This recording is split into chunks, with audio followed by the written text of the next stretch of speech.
नमस्कार। जय श्री बजरंग बली की, जय हनुमान जी की। अतुलित बलधामं हेम शैलाभदेहं धनुजवन कृशानुं ज्ञानिनामग्रगण्यं सकल गुण निधानं वानराणामधीशं रघुपति प्रिय भक्तं वात जातं नमामि। बोलिए श्री हनुमान जी की जय। भक्तराज हनुमान के बारे में क्या कहना।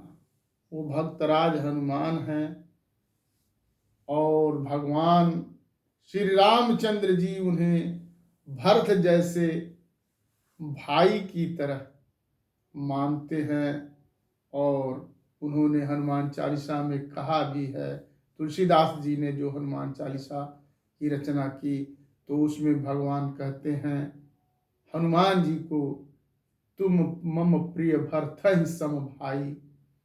तो इस तरह से हनुमान जी को श्री रामचंद्र जी बहुत ही पसंद करते हैं और वो भगवान के भक्त हैं, भक्तराज हैं। तो उनकी कथाओं का श्रवण हम अपने कथाओं में कथा कह रहे हैं। हनुमान जी का वर्णन, उनके चरित्र का हम यथा योग्य जैसे हो पा रहा है कुछ वर्णन कर रहे हैं। उसी कड़ी में आज हम श्री हनुमान जी की एक और कथा का श्रवण करना चाहते हैं। तो आइए उस कथा का, उस चरित्र का हम अवलोकन करें, उस कथा का रसपान करें। भगवान राम की सेवा हनुमान जी बहुत करते थे, हनुमान करते थे और वे इस काम में इतने लीन थे कि और दूसरों को कोई अवसर ही नहीं प्राप्त होता था। यह देख करके भरत, शत्रुघ्न और लक्ष्मण भी भगवान की सेवा के लिए लालायित रहते थे, परंतु जब उनको समय नहीं मिल पाता था सेवा करने का तो इन सभी लोगों ने मिलकर एक बार एक योजना बनाया। और योजना क्या बनाया? उस योजना में हनुमान जी का कोई स्थान नहीं रखा गया और सारी सेवाएं अपने हाथ में महाराज शत्रुघ्न, लक्ष्मण और भरत, शत्रुघ्न और लक्ष्मण ने ही ले लिया और सेवाओं का विभाजन कर लिया कि कौन कौन सी सेवा कौन कौन करेगा। और उसमें हनुमान जी का कोई स्थान, कोई नाम रह ही नहीं गया कि हनुमान जी भी कुछ सेवा करें और कौन सी सेवा हनुमान जी करें। इस तरह से उनके लिए कोई स्थान नहीं रह गया। तब जो योजना बनी उस योजना को माता सीता के द्वारा ला करके श्री राम के सामने रखा गया। श्री रामचंद्र जी ने यह देखा और देखने के बाद मुस्कुराए। इस योजना के जो योजना थी उस योजना को देख करके मुस्कुराए और उन्होंने हनुमान जी से दिखा करके पूछा, क्यों हनुमान, बताओ तुमको यह योजना पसंद है? तो हनुमान ने कहा, भगवान आप सबकी जो सम्मति और माता जी की जो सिफारिश है उसे मैं कैसे अस्वीकार कर सकता हूँ। ये तो मुझे स्वीकारना ही है और मैं इसे स्वीकार करता हूँ और सेवा भाव, इसमें हमें कोई आपत्ति नहीं है। अब ये है कि इसके अलावा जो कोई सेवा भाव बचता है वो हमारे हिस्से में हो जाएगा, वो सेवा भाव हम करेंगे। भगवान ने लोगों से कहा, भाई खूब सोच समझ करके आप लोग जो है देख करके बताइएगा। और सबने ये देख लिया कि हाँ अब कोई काम छूटा नहीं है।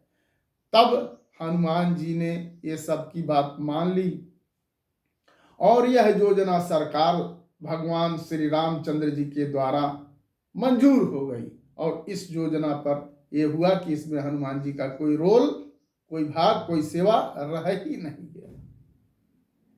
तब हनुमान जी ने कहा, महाराज भगवान, हमारे दरबार की यह एक प्रथा है कि जब महाराज जम्हाई लेने लगे, ध्यान से सुनिए इस बात को, हनुमान जी की क्या खूब सुंदर बात है, क्या खूब सुंदर वर्णन है, क्या हनुमान जी की बुद्धि का, देखिए उनके बुद्धि विवेक का क्या पैमाना है, हम लोग समझ नहीं पाएंगे।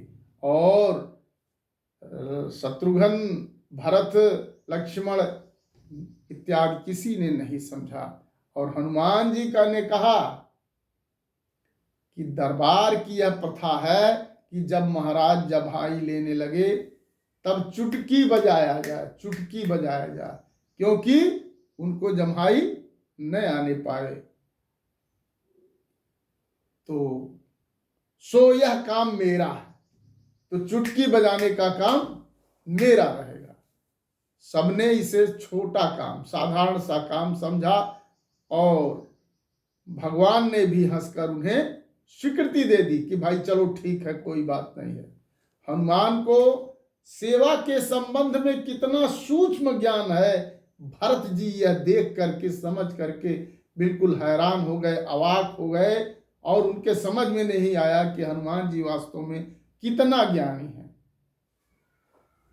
इसीलिए कहा गया है कि जय हनुमान ज्ञान गुण सागर, जय हनुमान ज्ञान गुण सागर, जय कपीस तिहु लोक उजागर। हनुमान चालीसा में तुलसीदास जी ने जो लिखा है, इसीलिए कि हनुमान जी बहुत ही ज्ञानी हैं। और भरत जी इस चीज को भाप गए और बहुत ही आश्चर्य में रहे। अब हनुमान जी प्रसन्न हो गए, हनुमान जी की तो एकदम बल्ले बल्ले हो गई। हनुमान जी क्या करने लगे, हनुमान जी चलते फिरते, सोते गाते, सर्वदा उनके साथ रहने लगे, हमेशा रहने लगे।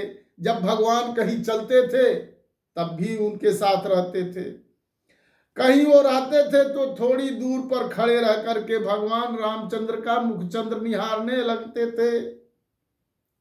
बहुत से लोगों को इसमें आपत्ति हो गई, किसी किसी ने आपत्ति भी की कि भाई हनुमान तो ऐसा कर रहे हैं, इसमें हमेशा वो जो भगवान के साथ रहते हैं और सब लोग जो है पीछे रह जाते हैं। तो हनुमान ने सब लोगों को कहा कि भाई, हनुमान ने कहा कि भाई हम तो कब न जाने कब भगवान को जम्हाई आ जाए तो हम कहाँ तुरंत पहुंच पाएंगे, इसलिए हमको बराबर ही रहना है। कब न जाने कब भगवान को जम्हाई आ जाए तो हमको चुटकी बजाना ही है, चुटकी बजाना है। तो हनुमान जी को ऐसा सुन करके लोग निरुत्तर हो गए, किसी के पास कोई उत्तर नहीं रहा। यहां तक कि माता सीता को भी भगवान की सेवा में असुविधा होने लगी उनके इस कार्य से। यहाँ क्योंकि वो हमेशा ही भगवान के पास रहते थे और जो भी कुछ कहता था उसका उत्तर वो ऐसे दे देते थे कि भगवान को कब जम्हाई आ जाए क्या पता। इसलिए वो हमेशा सोते, खाते, बैठते, उठते, कार्य करते, कहीं भी खड़ा रहते तो उनका मुख निहारते रहते थे। इस बात का जब किसी के पास जवाब नहीं था और साथ में माता सीता को भी इससे, इनकी इस सेवा से माता सीता को भी सेवा करने के अवसर में व्यवधान पड़ने लगा, उन्हें भी असुविधा होने लगी। तब लक्ष्मण और शत्रुघ्न तो घबरा से ही गए और भगवान राम को मजा आ रहा था। भगवान राम खूब हंसते थे। भगवान राम ने, क्योंकि भगवान राम तब भी जानते थे कि ये लोग जो योजना बना रहे हैं उस योजना में सफल नहीं होंगे, हनुमान कुछ न कुछ कर ही लेंगे। तो हनुमान ने सब कुछ छोड़ दिया उन लोगों के ऊपर और अपना जो है चुटकी बजाने का कार्य ले लिया। तो घबरा गए थे। अंत में फिर इस योजना में ये सफल होने के बाद जब माता सीता को असुविधा होने लगी तो महारानी जी, माता सीता ने कह करके भगवान से इस योजना को बदलवाई और हनुमान जी इस बात पर राजी भी हो गए और फिर पहले की तरह से भगवान की निरंतर सेवा वो करने लगे और सभी लोग जैसे के तैसे रह गए। ऐसे विवेकी बुद्धिमान भक्तराज हनुमान की जय जय।